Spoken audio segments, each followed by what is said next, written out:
Сайн байна уу? Энэхүү ECT-ийн хичээлээр та нарт RAIDS-ийг тайлбарлаж өгнө. За, ерөнхийдөө бол ECT майц дотроо RAIDS гэдэг сэдвтэй холбоотой бодлогод хэвчлэн олон байдаг. Тэгээд тэр бодлого дундаас ерөн заримуд нь амархан байдаг, тэгээд заримуд нь хэцүү байдаг.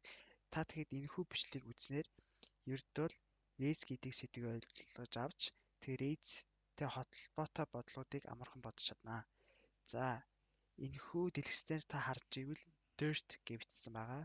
Тэгээд dirt нь ингээд залтлуул distance is rate times time гэж байгаа. Ерөөдөө бол distance нь rate-ийг үрждэг нь time буюу цагтаа тэнцүү гэсэн үг ээ. Тэгээ бас энэ дээр ингээд харж ивэл ийм том явагдсан байна. За бүгдээр ингээд жишээ авч өгөх юм бол та ингээд 7 хоногт 7 days ингээд нийтдээ 49,000 төгрөг олсон гэдэг. Заяа. Тэгээд ингээд бодлого танаас асуувал та өдөр тэгээ хэдэн мянга хийсэн бэ гэж асуувал ерөөхдөө л ингээд энэ манай ингээд юу байгаа? Ингээд distance. Тэгээд бүгдээр одоо times-ийг болгож байгаа маа. Тэгэхээр чинь бүгдээрээ 49,000-а 7 хоногтой хувааж тэгэх юм бол нийт 7,000 төгрөг гарч иж байна. Өдөрт per day буюу та тэгээ нэг өдөрт 7,000 төгрөг олсон гэсэн үг ээ. За. Иймэрхүү холбоотой. За одоо ингээд бүгдээрээ ингээд хажуу талаас жишээ бодъё. Бодуудаас харцгаая. За. If A apples cost $D, which of the following expressions gives the cost of 20 apples in dollars гэж байна. За, ерөөдөө л хэрвээ А алимнууд нь D доллартай үнэтэй гэдэм бол 20 алимнууд нь хэдэн доллартай тэнцвэ гэж асууж байна. За, бүгдээр ингээ харах юм бол A apples cost $D гэж өгдөө. За тэгэхээр нэг алим маань ерөөдөө л ийшээ гарахаар чаа D-г хуваадаг нь А гарч ирнэ. За тэгэхээр манай 20 алим асууж байгаа тулд 20 apples equals энэ талд хэд гарахыг гэвэл энэ талдаа нөгөө тийшээ гарах юм бол үржигдэн хэр чин 20-ыг үржигдэн D-г хуваадаг нь А буюу 20D-г хуваадаг нь А буюу манай энэхүү бодлого хариувал B юм аа. За дараагийн бодлого харцгаая. Дараагийн бодлого дээр ингэж асууж байна. Хэрвээ an internet service provider charges a one-time setup fee of $100 and $50 each month for service. If C customers join at the same time and are on the service for M months, which of the following expressions represents the total amount in dollars the provider has charged these customers? За, ердөө л ингээд интернет сервис ганц удаагийн үйлчилгээ $100 тэгээд тэрнээс хойш сар болгон та $50 төлдөг гэж байна. За, тэгэх юм бол $100 дээр нэмдэг нь $50 M. Эсвэл ингэж ч болно доо. 100 дээр нэмэх нь 50 M. Энэ манай ингээд анхны one time setup fee $100 байгаа. Тэгээд $50-ыг ингээ энэ дээр бичигдсэн байгаа. Тэгээд each month буюу сар болгон гэж байгаа. За тэгээд C customers гэж асууж байна. Тэгэхээр чинь C хаалтны гаднад нэмэх нь 50M тэгцүү хаалтнаас задлал 100C нэмэх нь 50CM гарч байна. Тэгэхээр манай юмнхүү бодлого хариувал B юм аа. За дараагийн бодлого дээр бол ингэж ярих гэж байна. At a shop for tourists одоо ингээд аялагчид ингээд дэлгүүрээс юм байна л да. Тэгээд the price of one souvenir is $A буюу нэг үнэт хэдэл нь $A тэнцвэ байна. Each additional souvenir purchase after the first is discounted by 40%. Одоо ингээд эхний үнэт эдлээ авсан бол дараагийн үнэт эдэл авахдаа 40% хямдарч өгнө гэж байна. If James buys n souvenirs where n is greater than 1, which of the following represents the total cost of souvenirs?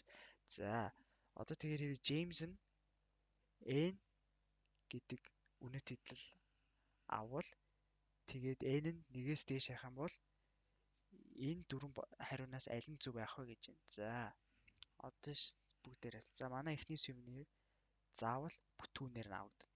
Энэ манай first буюу 100% үнээр нь авна гэсэн үг ээ. 100% авна гэсэн үг. За тэгээд дараагийн үнд бол n нь заавал нэгээс ихэхээр чинь n-ийг хасдаг нь 1. Хэрвээ n нь 1 явах юм бол мэдээж зүгээр л бүтгүүнээр нь overall буюу сүүлчийн дүнгээр гарч ирнэ.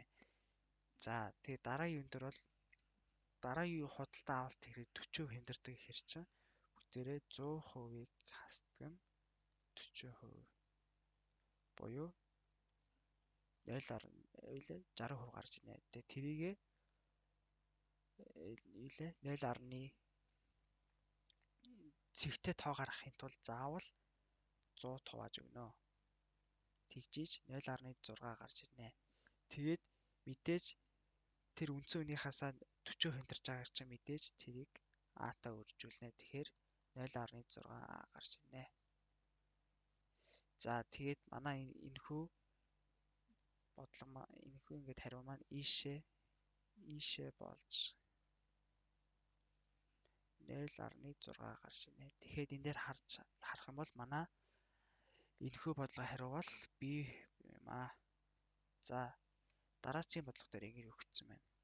The expression above gives the population of leopards after 5 years, during which an initial population of P leopards grew by R% each year гэж байна. За тэгээд which of the following expression gives the percent increase in leopard population over these 5 years гэж байна.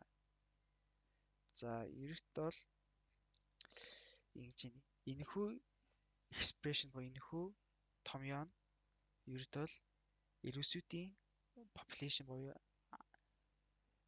ингээд харуулж байна. 5 жилийн дараах population-ыг харуулж байна.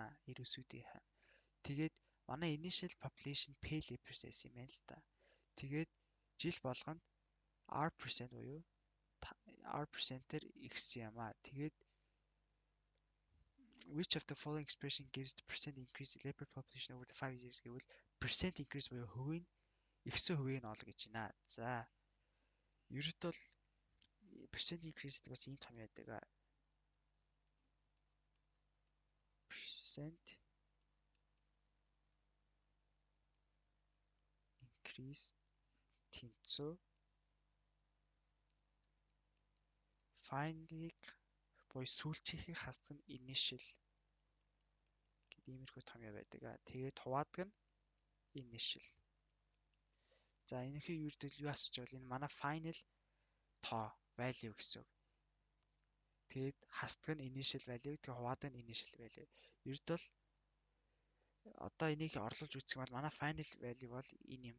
Харин манай initial value бол P юм аа. Тэгээд хуваадаг нь P. За тэгээд percentage increase-ийг олохын тулд манай final юу нээсэн бол P хаалтан дотор нь R-ыг хуваадаг нь 100 5 зэрэг юм аа. Тэгээ хасдаг нь P буюу манай initial буюу first анхны тоо байсан үгээ. Тэгээд хуваадаг нь P. За дараа нь бүгдээр эхлээд одоо P-гээсээ хаалтны гадаа гаргая. Тэгэхээр манай тоо маань ингэж харагдана гэсэн. P дээр нэг дээр нэмэх нь R-ыг хуваадаг нь 100 хаалтны гадна 5 зэрэг хасдаг нь 1 буюу ингэж гарч ирнэ. Тэгээд P-г хуваана. Одоо тэгэрч энэ энтэй хураагдаж манай тоо маань ингэж гарнаа. Зөвхөн нэмэх нь нэг дээр нэмэх нь 5-ыг R-ыг хуваадаг нь 100 хаалтнаас гадна 5 хасах 1 ийм гарч байна. За. Гэхдээ энэ дээр та харж ивэл ямар ч тийм юу өдр байхгүй тий. Ингээ хаалтан уушиг заавал үржих тэмдэгтэй юм тий. Ердөө бол percent increase дээр сүүлчийн алхам бол заавал энэ тоог 100-д үржүүлнэ. Тэгжиж манай percent increase гарна. Хэрвээ 100-д үржүүлэхэд зүгээр л зэгтэй тоо гарч ирнэ. Тэгэхээр манай эн чинь 100 үржинэ. За ингээд та нар харах юм бол манай энэхүү бодлого зөв хариу нь бол C юм аа. За ингээ манай хичээл маань ингээд өндөрлөж байна. Та энэхүү бичлэг үзсэн юм ойлгосон гэж найдаа. Тэгээ манай бичлэгийг үзсэн. Тэгээ бас анхаарал хандуулсанд баярлалаа.